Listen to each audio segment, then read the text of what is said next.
Today is the first day of National Men's Health Week, which pinnacles this Sunday on Father's Day. Joining us with some tips to get our guys onto a healthy track are dietitian Becci Twombley and three-time Olympian and medal winner in water polo, Merrill. Good morning to you guys. Good morning. Good morning.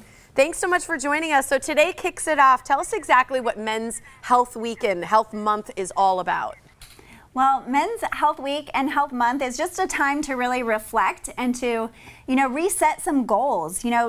Did you get your annual exams this year? Did you set a fueling plan? Do you need to adjust your exercise regimen? It's all about health for the long term. So finding healthy habits that you can instill today that are going to last throughout your lifespan. Well, and that's really what you do, Becci, is you advise professional athletes in a lot of what you do. How do you think it applies to all men? Because I know you mentioned, getting your checks and doing things like that. This is men of all ages, right? Absolutely.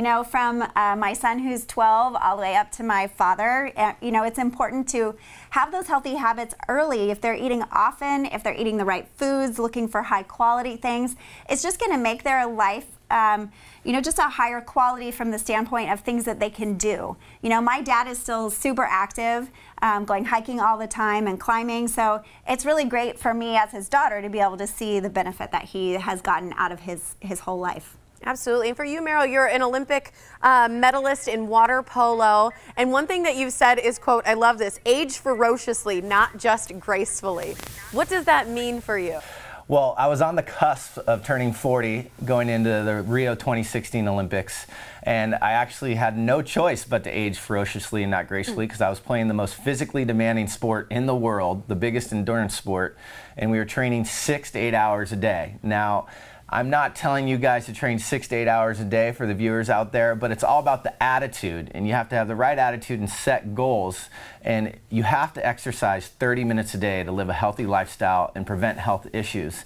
I think a big part of that is finding a partner that you can do it with you to keep you accountable and finding an exercise that you love, because if you're doing something that you hate every day, you're probably not going to do it for 30 minutes a day. Yeah, making sure that you have habits in there, like we said, is so important. With that 30 minutes a day, you need to recover afterwards. So we brought actually some All-Americans of the functional food group to help you to recover after training.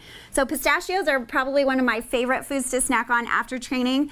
Not only are they high in protein and healthy fats, but they also have 3 different types of antioxidants, which really target muscle recovery and good health.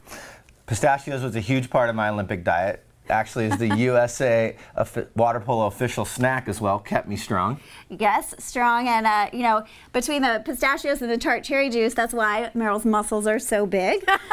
So the tart cherry juice really helps too. You got to look at men's health. Look at the men's health issue. You'll see everything. The tart cherry juice also helps with sleep quality to decrease anxiety and stress throughout the day. We've got a yogurt parfait here that's good for afternoon snacking or evening snacking that's going to give you the protein and the antioxidants that you need to recover. Beets are something that's really important to eat, especially if you have high blood pressure. They help to decrease your blood pressure by increasing your blood vessel size and getting oxygen to your tissues. Milk is not only good for your bones, it's also good for muscle contraction. It's high in electrolytes and good for hydration. And then we've got these meats here. We've got salmon and grass-fed beef. Both are very high in omega-3s and really have a good fatty acid profile that's going to decrease inflammation for the long term. I think those food profiles are wonderful. Are there certain things that we should, like health-related targets that we can look towards as we age? I think the biggest thing is that inflammation really causes a lot of the diseases that we fear, whether it's diabetes or cardiovascular health, those types of things. So really making sure you're getting all of those antioxidants in. Look for different colors of foods at different times and make sure they're incorporated throughout your day so that you're eating often and in a good portion size. All right, Merrill and Becci, thanks so much for joining us. We appreciate it. And thank you so much for having us.